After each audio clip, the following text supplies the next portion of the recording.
আসসালামু আলাইকুম। আপনাদের সবাই আমার সালাম গ্রহণ করবেন। আমি রত্না পারভিন নিপা আপনাদের কাছে আসছি যে আমার সঙ্গে যে বিষয়টা নিয়ে আপনাদের সবার হাতে হাতে যে কাগজটা দিচ্ছি, এটা হলো একজন আমার সঙ্গে প্রচারণা করছে। সে ফেসবুকের মাধ্যমে আমার সঙ্গে তার পরিচয় হয়েছিল। সে অনেক 4 মাস আগে আমার সঙ্গে ফেসবুকে পরিচয় হয়েছিল। পরিচয়ের মাধ্যমে সে আমাকে বিয়ে প্রবণতা দিয়ে সে আমাকে শারীরিক সম্পর্ক করছে।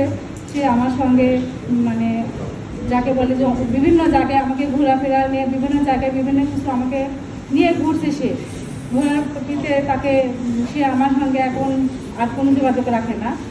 এর ভিতর কারণ হলো কি, সে পরিচয় দিছে সে ম্যাজিস্ট্রেট না, সে বিস্কুটায়ন অফিসার। সূত্রপুর লেনদের ওখানে ওর অফিস, সেখানে ওর করার ক্ষেত্রে ও আমাকে বিয়ে করার হয়েছে। একের দিক আমাকে ডেকে নিয়ে যে আমার সঙ্গে ধর্ষণতা করছে, অনেক খারাপ আচরণ করছে। লাস্টে 24শে জুন 2000 সন্ধ্যা 7:30 ওর বন্ধু শাহিন প্রকৌশলী, ও প্রকৌশলী, কৃষি প্রকৌশলী শাহিনের বাসায় আমাকে নিয়ে গেছে বিয়ের কথা বলিয়া। নিয়ে যাওয়ার ক্ষেত্রে যে দেখে ওখানে কেউ নাই, বলছে ও কাজে আনতে গেছে, আমাকে বিয়ের কথা বলে কাজে আনতে গেছে, এটা হয়েছে ওইটা হয়েছে, বিভিন্ন বাহানা করেছে। বাহানা করে আমি এক প্রকার উঠে চলে আসতে লাগে। যে আমাকে বলে যে একটু দাঁড়াও, আমি আসতেছি, কাজে নিয়ে আসে অত দেখি। তো ও পরে আমার সঙ্গে ওই দিনও জোর করে ধর্ষণ করার পরে সে ওখান থেকে পালিয়ে যায়। পালিয়ে যাওয়ার পরে সে আর আসে না, ফিরে আসে না। আমি অনেক ফোনে ওর সঙ্গে যোগাযোগ করার চেষ্টা করছি, ও যোগাযোগ করে নাই। এর ক্ষেত্রে পালিয়ে যায়। পালিয়ে গেলে ও আর কোনো যোগাযোগ করে নাই। তার মাঝখানে আমি বাচ্চা কনসেপ্ট করছিলাম। সে কৌশলে আমাকে মেডিসিন খাইয়ে, ডক্টরের কাছে মেডিসিন খাইয়ে ও আমার বাচ্চাটা নষ্ট করছে। আমাকে বলছিল যে বাচ্চা নষ্ট করলে আমি তোমাকে বিয়ে করবো। আমি বলছি বাচ্চা নষ্ট করতে পারবো না। সে আমাকে বলে যে কেন করবো না, আমি তোমাকে বিয়ে করবো। পরে একদিন বললো যে ঠিক আছে, বাচ্চা নষ্ট করা লাগবে না, আমি তোমাকে সুস্থ থাকার জন্য তোমার বেবি সুস্থ থাকার মেডিসিনগুলো ডক্টরের কাছে নিয়ে এসে তুমি খাও।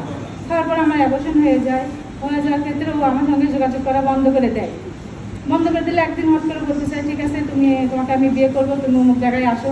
পরে ওর বন্ধুর বাসা আমাকে নিয়ে যায়, বললাম আমি তো একটু আগে, ওর বন্ধুর বাসা আমাকে নিয়ে যায়। নিয়ে যে কাজের কথা কোনো কিছু না, সে কোথাও কোনো লোকজন নাই, কিছু না। পরবর্তীতে আমাকে ওই জায়গায় দর্শন করে ও চলে যায়। চলে গেলে প্রথম আমি ওর নামে আসে, পরে মামলা করি। থানাতে যাই, থানা বলে যে আপনার কোর্টে যেয়ে মামলা করেন। ওর বিরুদ্ধে মামলা করি। মামলা দায়ের করার পরে পুলিশ প্রশাসন তাকে গ্রেপ্তারের করেছে, সে তাকে কোনো কিছু করে নাই, তাকে এখন আওতায় আনে নাই, গ্রেপ্তার করে নাই। আমার প্রতি তারা সহযোগিতা করে নাই, সে ওকেই সহযোগিতা করে ওকেই খুলে রাখছে। তার ভিতরে ও আমার উপরে উল্টে মামলা দিছে। 1 তারিখে, আগস্টের 1 তারিখে আমার উপর মামলা দিছে, চাঁদাবাজি বিভিন্ন ইয়েতে মামলা দিছে ও আমার উপরে। তাহলে আমি নির্ধারিত, আমি অসহায়, আমাকে ধর্ষণ করে ওকে আমি মামলা দিলাম। ও আসামি হয়ে কেমন করে মামলা দেয়? পুলিশ প্রশাসন বলে যে লুকিয়ে আসে, পালিয়ে আসে।